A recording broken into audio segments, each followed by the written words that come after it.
राजा और एक सुंदर अप्सरा की कथा। बहुत समय पहले की बात है। एक समृद्ध राज्य में एक शक्तिशाली और न्यायप्रिय राजा शासन करता था। उसका नाम था राजा वीरेंद्र। वह न केवल अपने पराक्रम के लिए बल्कि अपनी बुद्धिमत्ता और उदारता के लिए भी जाना जाता था। परंतु उसके जीवन में एक खालीपन था। वह सच्चे प्रेम की तलाश में था।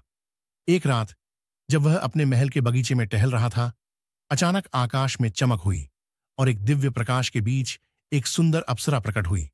उसका नाम था रंभा। वह स्वर्गलोक से धरती पर आई थी, एक विशेष कार्य के लिए। लेकिन जैसे ही उसकी दृष्टि राजा वीरेंद्र पर पड़ी, वह मोहित हो गई। राजा भी उसकी सुंदरता और कोमलता से अभिभूत हो गया। उन्होंने घंटों बातें की, प्रेम, धर्म, जीवन और कर्तव्य के विषय में। रंभा को धरती पर केवल एक रात ठहरने की अनुमति थी, लेकिन वह राजा के प्रेम में पड़ गई और वह स्वर्ग लौटने से इनकार करने लगी। देवताओं को जब यह ज्ञात हुआ तो वे क्रोधित हो उठे। इंद्रदेव ने स्वयं धरती पर आकर रंभा को लौटने का आदेश दिया। राजा वीरेंद्र ने विनती की कि उसे उसकी प्रेमिका से वंचित न किया जाए, परंतु देवताओं के नियम कठोर थे। आखिरकार राजा ने एक कठिन व्रत लिया।